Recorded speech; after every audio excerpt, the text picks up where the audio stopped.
Many places are said to be haunted, and some properties claim to be plagued by poltergeist activity. But a combination of the supernatural, poltergeist activity, and witchcraft is a rare thing.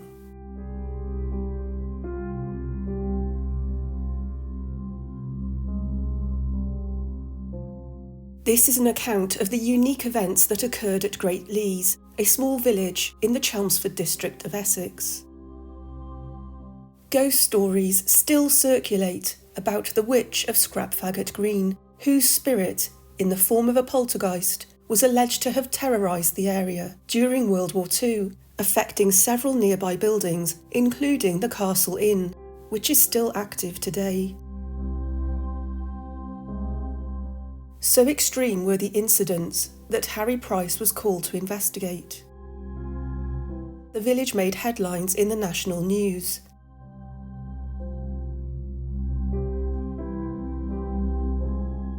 But why is the village so haunted, and what is the story behind the Scrapfaggot poltergeist?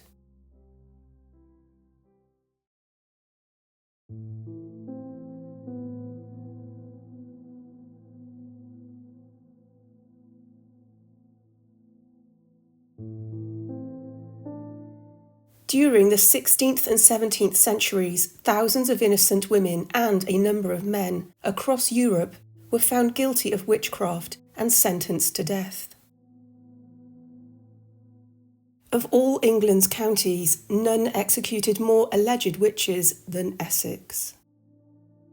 Witchcraft traditionally refers to the use of supernatural or occult powers to harm others, and historically, witches have been perceived as malevolent figures, believed to act alone or in groups.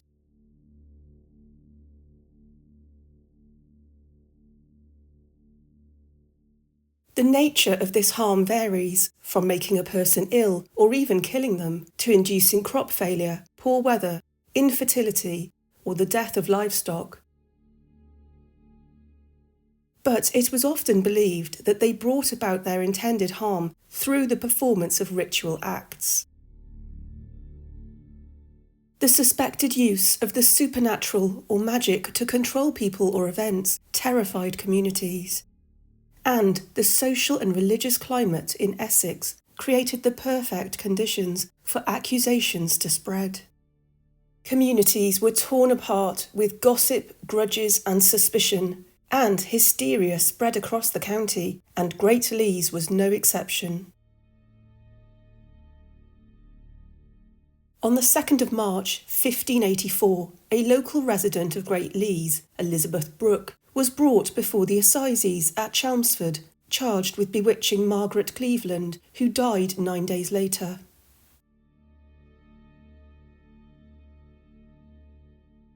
Brooke was accused of bewitching and causing the death of 6 cows and 6 horses belonging to a nearby farmer named James Holmstead, as well as 5 cows and 4 pigs belonging to an unnamed farmer, and 2 mares and 2 cows belonging to another local farmer named Thomas. Brooke was found guilty and hanged.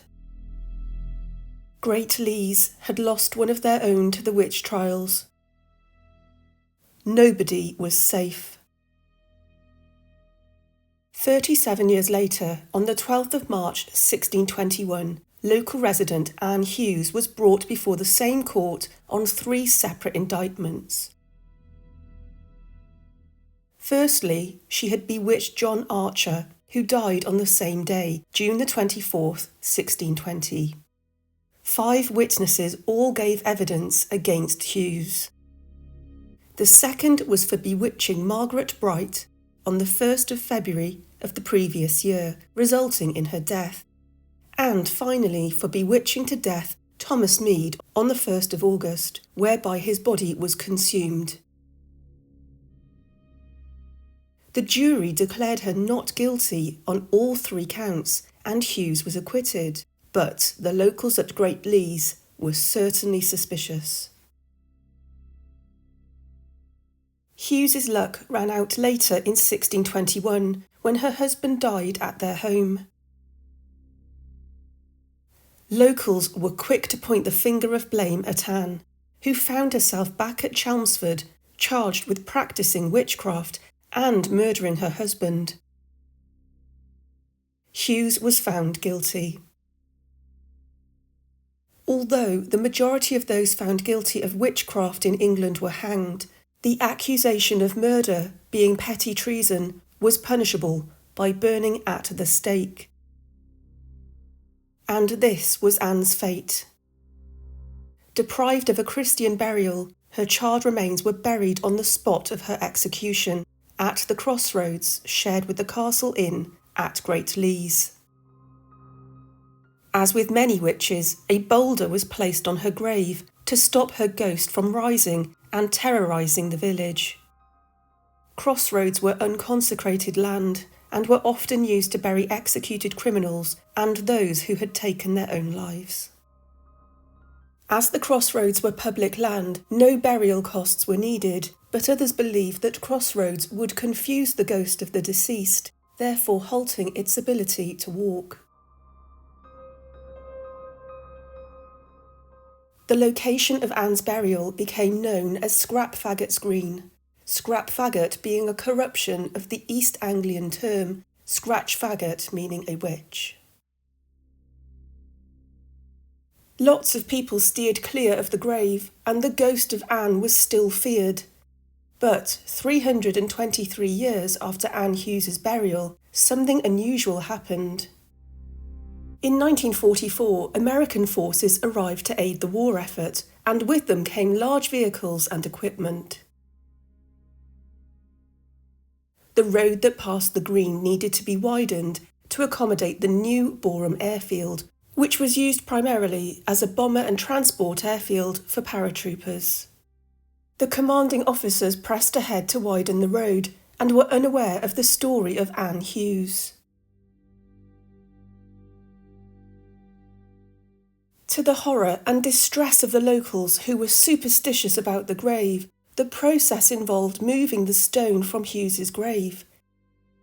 They looked on in shock as the bulldozers displaced the 2-ton boulder, uncovering the charred remains of her funeral pyre that were hastily covered. Something they were convinced would have serious repercussions. It seems they were right. What happened after this incident has never been forgotten. The spirit, believed to be that of Hewghes, heralded her arrival at the local church. The bells of the Church of St. Mary the Virgin chimed in the early hours of the morning of their own accord, despite the church being locked. On a Sunday, the bells began to chime, but in the reverse order. But villagers were even more shocked to hear the bells strike midnight at 2:30 in the morning, and the clock lost an hour every day.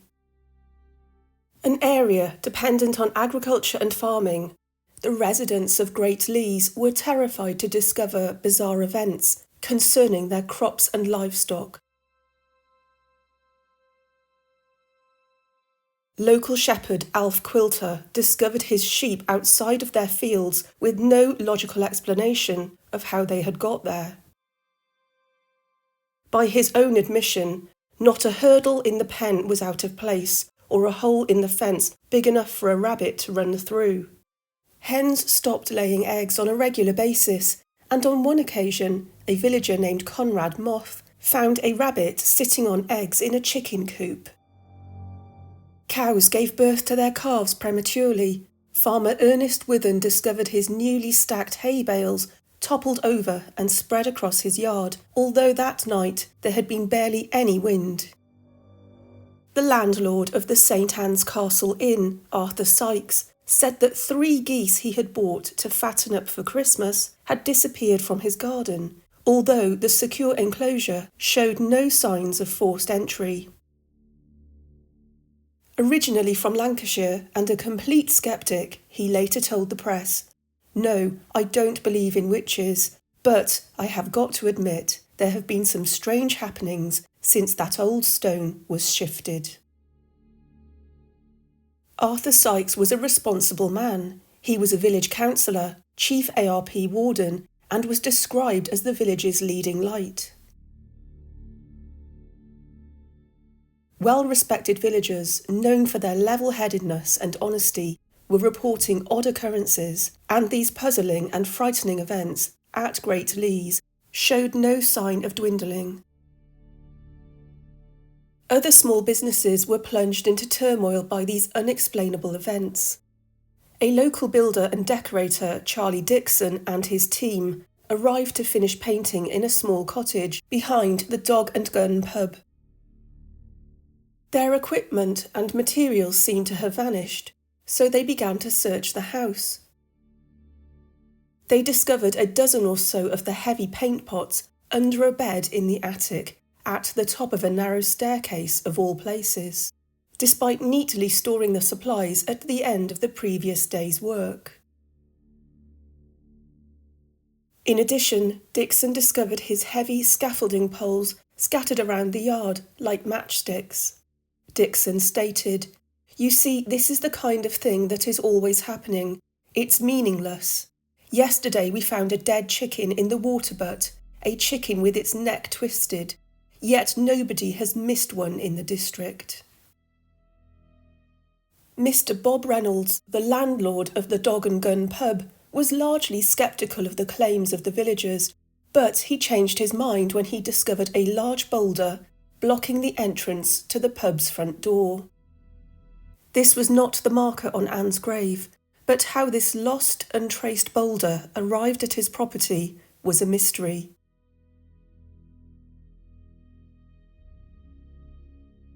The newly released spirit of Anne Hewghes, it seems, had firmly taken up residence in this once quiet village. On a daily basis, more of these baffling events seemed to occur, and the villagers shared their experiences. Small groups patrolled the area nightly between 8 o'clock and midnight, looking for any possible suspects. An elderly widow named Mrs. Warren described how she awoke one morning to discover her hardback book collection had their dust jackets swapped overnight. The villagers became desperate. They knew they needed help.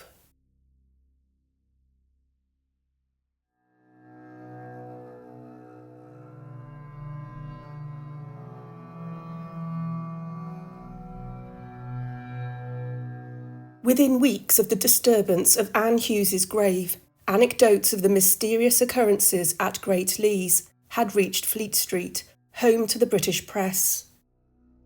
The news reached the Sunday Pictorial newspaper, later renamed the Sunday Mirror, who ran a full-page article in October with the headline, "The Witch Walks at Scrapfaggot Green," with reporter St John Cooper visiting the area and detailing the events that occurred. In his article, he wrote, "And so it goes on, queer, meaningless, nonsensical happenings day after day and night after night. Now the people of Great Leys are beginning almost to believe in their witch. Proper mischief like she be, they say, half seriously, half fearful." After his return to London, he spoke to Harry Price, the most assiduous ghost hunter and prominent member of the Society for Psychical Research, who was keen to investigate and decided to visit the location. As we will uncover, Price had been to the village previously to examine the activity at the local pub, but these events were new and certainly unusual. Were they genuine? Could they be a hoax? And what would be Harry Price's opinion and outcomes? Price wrote, "On October the 6th, 1944, the Sunday Pictorial rang me up and told me their representative was at Great Leys, where the most extraordinary things were happening all over the village. Nearly every person in the village had some story to relate of strange happenings or displacement of objects." Price continued, "A friend and I spent the day at Great Leys on October the 11th, 1944, and we interviewed several of the victims, all of whom confirmed the reports I had received. A few hours before our arrival, 30 sheep and 2 horses had been found dead in a field. It was said they had been poisoned. During the same night, chickens in a yard and rabbits in hutches had mysteriously changed places, though the fasteners were undisturbed. Mr. William Reynolds, the licensee of the Dog and Gun Inn, showed me a large boulder weighing some £200 that had been deposited outside his front door, just where one was likely to fall over it. I examined the stone carefully. It was of irregular shape, much worn, with no signs of moss or moisture on it. No one had lost such a stone, and its origin has not been traced. The villagers declare that their misfortunes dated from the day when American bulldozers widened the road at Scrapfaggot Green, the centre of the village, thus displacing a 2-ton stone that marked the remains of a 17th century witch who had been buried with a stake through her chest at the crossroads. They asked me what they had better do about it. I told them that if they believed the witch to be responsible for their troubles, the logical thing to do was to restore her tombstone to its original site. This they did, ceremonially at midnight on October the 11th, placing the stone east to west in the traditional manner. The phenomena ceased. The result of my visit was that I came to the conclusion that the Scrapfaggot Green manifestations were partly genuine, partly the work of practical jokers, and partly due to mass hysteria. The midnight ceremony to return the stone was attended by local villagers, including shepherd Alf Quilter, and was overseen by Councillor Arthur Sykes, who held a compass to position the stone effectively. The images of the ceremony were photographed and appeared in the Sunday Pictorial on October the 15th. The article stated, although Mr. Price, the expert, doesn't altogether subscribe to the theory that the witch herself came out at midnight to push over a farmer's haystacks, he believes that the moving of the stone and the emotion around it may have loosened a mischievous spirit or poltergeist in the neighbourhood. A villager stated, that ought to keep the cunning little old woman comfortable. The final words in the article come from Alf Quilter, the local shepherd, who said, I reckon the witch must have been at home when we put her front door back, for today it is all quiet. But our tale doesn't quite end there. The story had even made its way to the United States, and on October the 23rd, 1944, Time magazine published an article with the title, Foreign News on Scrapfaggot Green. They wrote about a mysterious event that happened the morning after the ceremony, where someone or something had taken wood or sticks from a local oak tree and rearranged them to spell non in sum, translating from Latin to mean I'm not in. Time magazine decided to consult an Irish expert on the paranormal, Dr. McSweeney. He pointed the finger of blame at Arthur Sykes and wrote, he is an upstanding citizen, but I fear a man with a glass in his eye for business. All the witnesses were customers of his pub. The witch legend is a matter for hooting and disbelief in adjoining Little Waltham. Little Waltham in-road crews assure me they have moved the stone a score of times in as many years. It is my reluctant conclusion that the witch of Scrapfaggot Green is, to be blunt, a hoax. Clearly, the events at Scrapfaggot Green have caused Price and McSweeney to have very different opinions. At some point in the 1980s, a rumour began to circulate that the stone had been moved in the past yet again, and been brought close to the entrance of the St Anne's Castle Inn. One night, 3 men, somewhat intoxicated from the pub, tried to carry off the stone, still known as the Witch's Stone, but gave up. Nobody is sure, but this may explain why the Castle Inn at Great Lees is still said to be haunted today. Is it the case that the Scrapfaggot Green Poltergeist has a new location to haunt?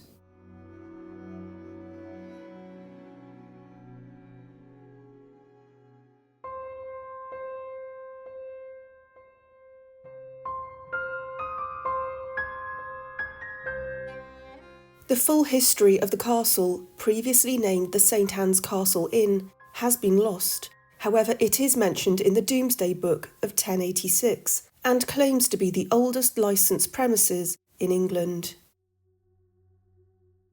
It served ale to the pilgrims travelling to and from Thomas Becket's tomb at Canterbury Cathedral around the 12th century. Philip Morant's History of Essex, written in 1768, says the building was once a medieval hermitage named St Anne's and became an alehouse in the Elizabethan era. At the Castle Inn, various references can be read on the walls that tell you more about the building's history.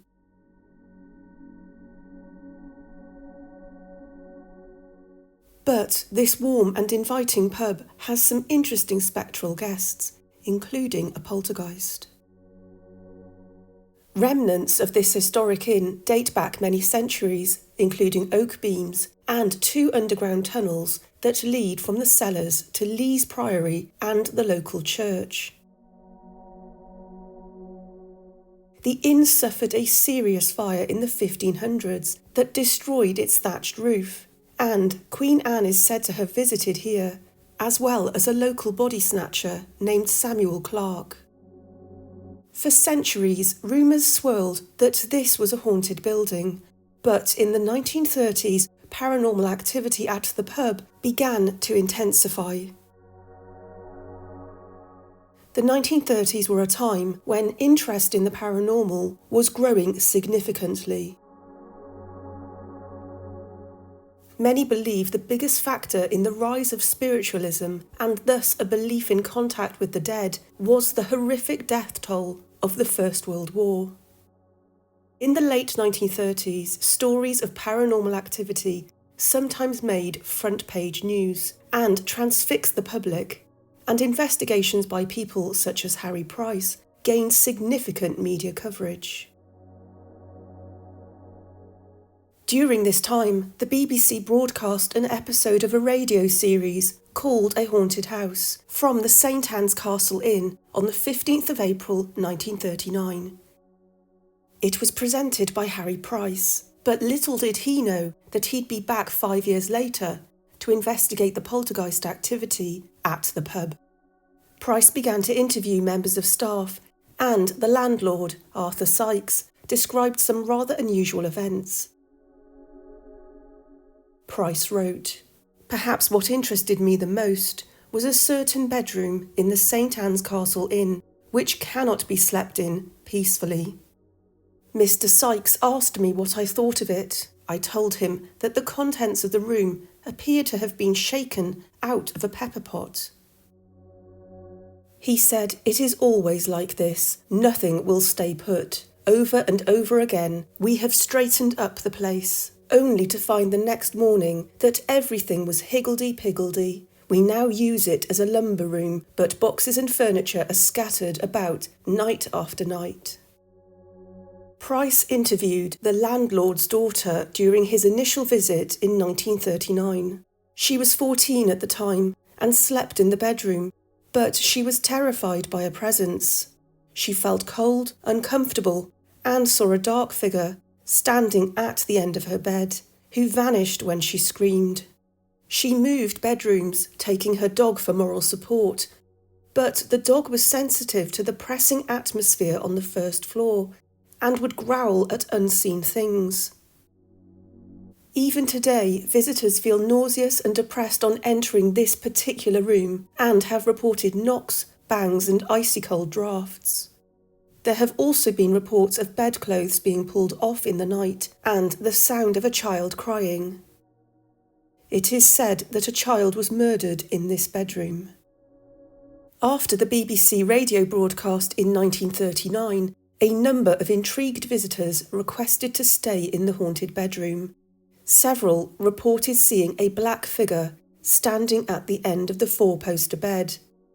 More cries were heard, and the curtains were on occasions pulled down. Price was convinced that the inn was genuinely affected by poltergeist activity. The haunted bedroom became so active that pets refused to cross the threshold, and in 2011, landlady Pat Balcombe locked it and only entered it when absolutely necessary. The bedroom became a storage room for goods. A box of light bulbs was placed on the bedside cabinet in the room and the door locked. The following day, they were found dispersed all over the room and were completely unusable. One morning, when the room was unlocked, a wardrobe was discovered dismantled in separate parts. It was reassembled, but on 2 more occasions it was discovered with all of its contents strewn across the floor and again dismantled. However, poltergeist activity was observed across the pub. Television sets would switch on and off at random, with their volume sometimes on full, startling those sleeping in the bedrooms. Stereo systems would malfunction, and in the early 2000s, compact discs and other objects would go missing to reappear in unusual locations. Cutlery has moved in the pub, and pictures have fallen down. Strangely, glasses have been seen tilting before uprighting themselves. Pat's husband Dave worked in the kitchens and was devastated to find one of his professional chef knives missing from its usual location. It was one of his favourites, and he asked the other members of the kitchen team if they had seen it. Nobody had, and disappointed, he continued to prepare the food using an alternative knife. Weeks later, he reached into a container of spatulas and was shocked to find he'd injured his hand on his missing chef's knife. Nobody in the kitchen had any explanation as to how this strange and shocking event had occurred. The poltergeist was blamed for a mysterious fire in the early 2000s that broke out in the landlord's bathroom. Nobody was hurt, but the emergency services had to attend and struggle to find the cause of the fire. But more spirits are lurking inside this ancient inn.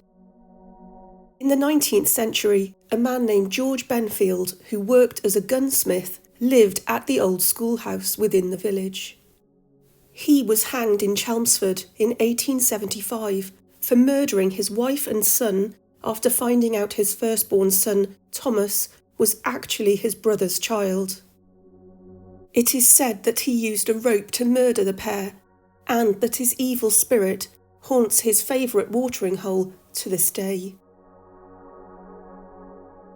He is a thoroughly unpleasant character who tends to target female members of staff by whispering and hissing in their ears. Despite being a non-smoking establishment, the smell of pipe smoke sometimes permeates the air in the bar area. There are a number of phantom monks who haunt the cellars, where they behave in a way that's definitely not Christian. These rogue and aggressive monks used the tunnel linked to Lee's Priory to enter and exit the inn.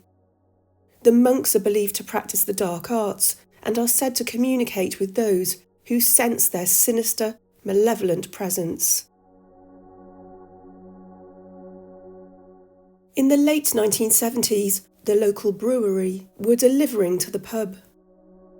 The delivery man shot out of the cellar, ashen in colour and shaking. He refused to return to the cellar and claimed that someone or something was standing behind him. There is also the apparition of a man from the 1300s who wears hunting gear. He also, it seems, practiced the dark arts, but his domain is that of the bedrooms on the first floor. The ghosts of 2 children have made the pub their home in the afterlife, a little boy and girl, roughly 6 years old, who play together. The boy is generally heard and doesn't readily appear, but the little girl has long golden ringlets and is thought to be the daughter of a previous landlord. She is heard laughing and emerges from the former kitchen area, holding a bowl. Perhaps she is chasing the apparition of a cat who has made its presence known by walking over people's feet whilst they are sitting in the pub. Is she the child who met an untimely end in the upstairs bedroom many years ago? There is also the apparition of a lady known simply as Elizabeth, who haunts one of the larger bedrooms upstairs. She is seen resplendent in her wedding dress, walking towards the window before gazing out longingly. Is she waiting for her husband to return, or was she in fact betrayed by her true love and jilted? Nobody is certain. Finally, the apparition of Anne Hewghes, who was executed nearby in 1621, is also said to haunt. She is regularly blamed for the poltergeist activity, but her presence has been felt elsewhere in the pub. Some people who claim to connect with the spirits of the deceased say that Anne's energy can be extremely strong and even overwhelming, bringing people to tears. One medium who made contact said that Anne, before her death, had asked Mary to help her and stated, "I pray my end is soon and the pain is not too much. I have had a good life in this place." Is it the case that the witch's stone from Scrapfaggot Green is a contributing factor to the inn's paranormal activity? What do you think?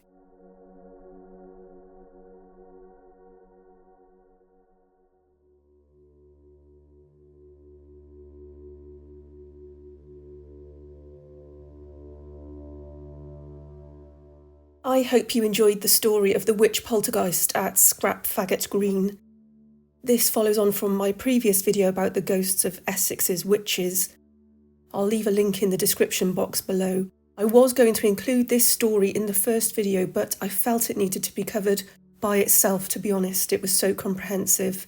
There are more witch ghost stories to come in the future, not just from Essex, but from all sorts of places, including East Anglia, Wales, Devon and Lancashire, just to name a few. I thought today I'd have a look at some thoughts behind the Scrapfaggot Green poltergeist, and then I have a few other stories for you and a postcard at the end. One of the stories is about spontaneous human combustion, yes. But I really do want to hear your thoughts on this poltergeist case for sure. Please do leave your thoughts in the comments section. I have covered 2 other poltergeist cases in depth in the past. The Bromley poltergeist was a really odd one, focused on a small group of elderly men in their allotment of all places. And then the Epworth Rectory case, which seems to focus on adolescent girls living in the home at the time, which I suppose is more traditional when it comes to poltergeists. I must say that if one is permitted to have a favourite type of ghost, mine is a poltergeist. They're my favourite ghosts, but they're also the most terrifying, in my opinion. Anyhow, back to the case. These are just some of my thoughts on the events.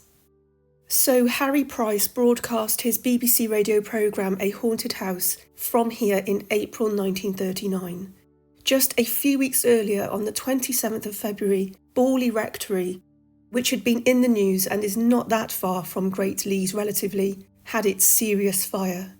That's when a Miss Williams from the nearby Borley Lodge said that she saw the figure of a ghostly nun in the upstairs window whilst Borley Rectory was ablaze. So East Anglia, hauntings and Harry Price were very much in the news. And Borley Rectory even made it onto the front pages of some newspapers. That's how much public interest there was in this supposedly haunted house. So after the BBC broadcast, people wanted to stay in the haunted bedroom at the St Anne's Castle Inn, which could suggest that Mr Sykes, the landlord, was capitalising on events. It depends really on whether the room was available to stay in at the time or if it had remained shut. But at the same time, his 14-year-old daughter, who could be the genuine focus for the poltergeist activity, was scared and even screamed. Did her father or even Harry Price put her up to this, I wonder?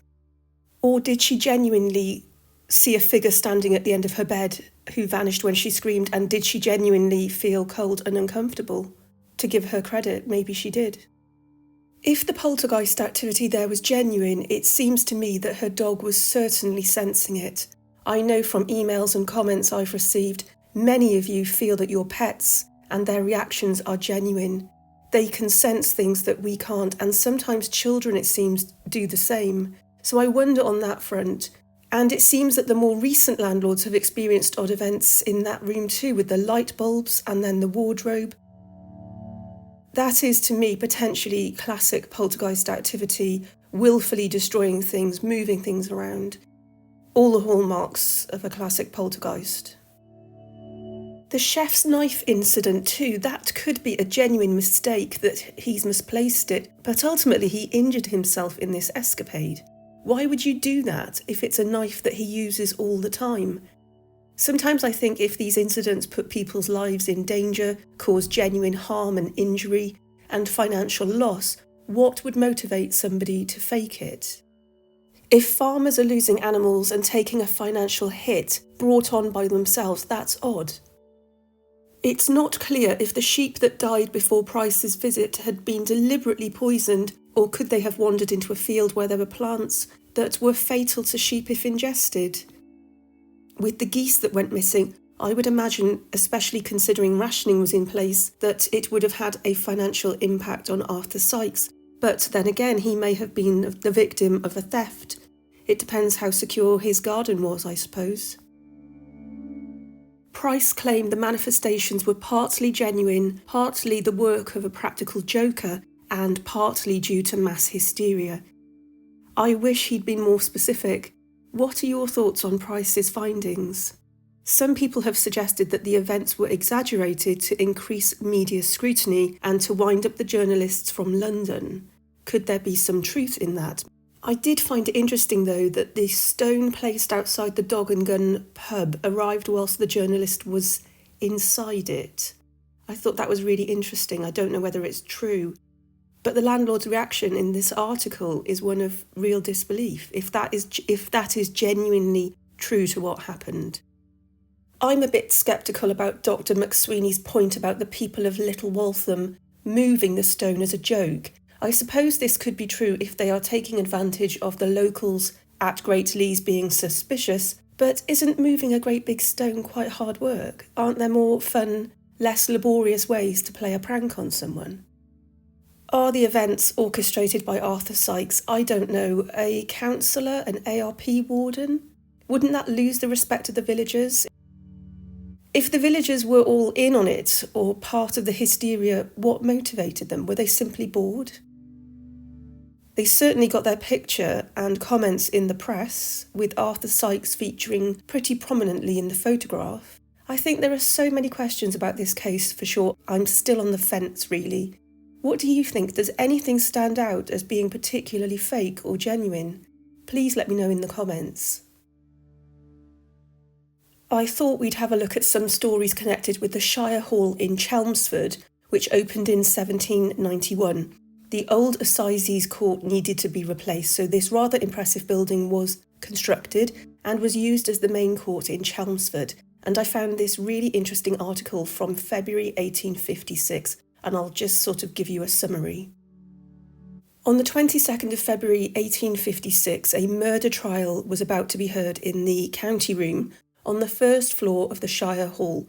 4 men were charged with the murder of Sir John Tyrrell's gamekeeper, so this was perhaps an illegal poaching incident that went wrong.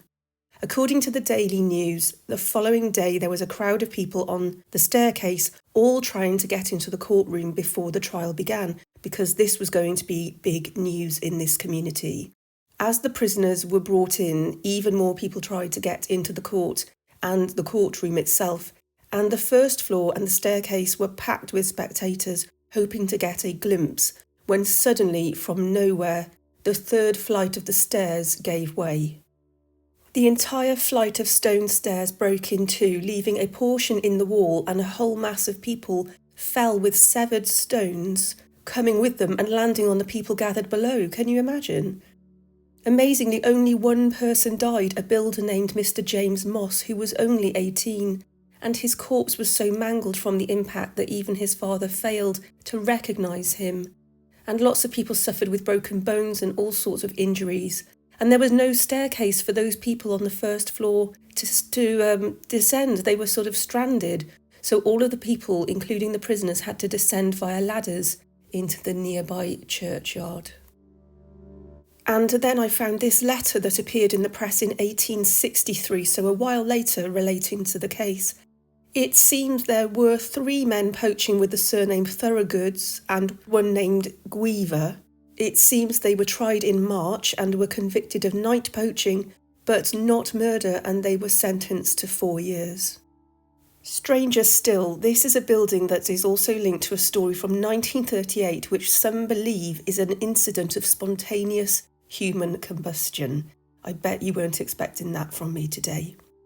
At the end of August 1938, Chelmsford City Football Club played its first match on Saturday, August the 27th, and the supporters club organised a dance party for the occasion in the Shire Hall.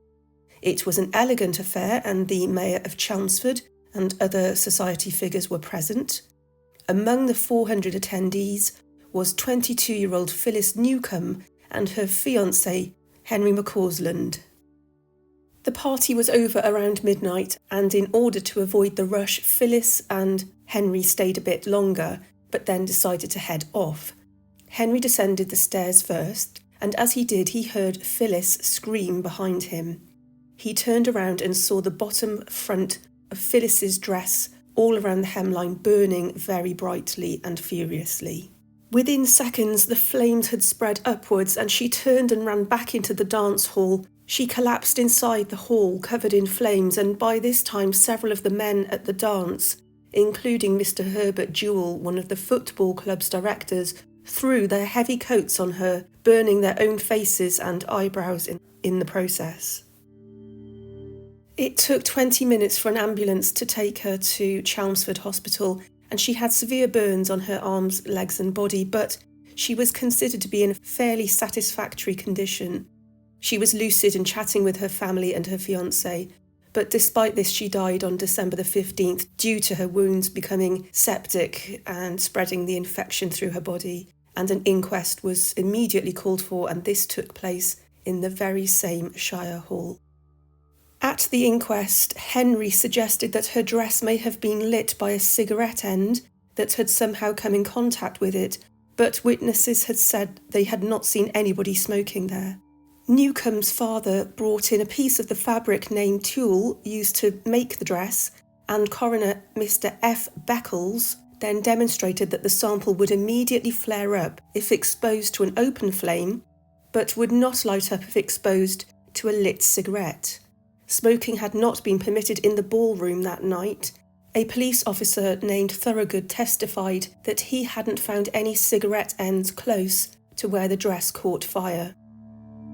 Beckles rendered a verdict of accidental death and recorded that the clothing had caught fire from some reason unknown.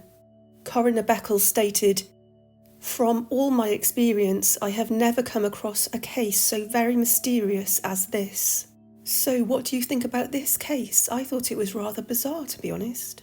And finally, I just have one postcard for you today. It's from 1905, and it was sent to Chelmsford from Weston-super-Mare.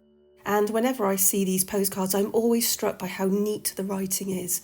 And they are tiny postcards, much smaller than postcards we see today. But look how neat the script is. No mistakes, no blobs of ink. Let's have a read. I thought you might like a picture card of Weston. We leave here on Monday for Canterbury and Folkestone, and hope to get back to Stebbing on May the 2nd. I am getting on capitally now, and feel quite comfortable when I walk. Please thank Mrs. Chapman for her letter. I have got my 2 boys here now, and they are lively. Kind regards to your father, mother and sister. Yours sincerely, Everett Clapton. For a moment I thought it was Eric Clapton, but that's not right. And I always think about postcards like this as being a time before the horrors of the First World War and before tragic events like the Titanic. So that's it from me today. I hope you enjoyed the video. Please like and subscribe, and don't forget to come and find me on Instagram. And I'll say take care, guys, and I'll see you on the next one. Take care.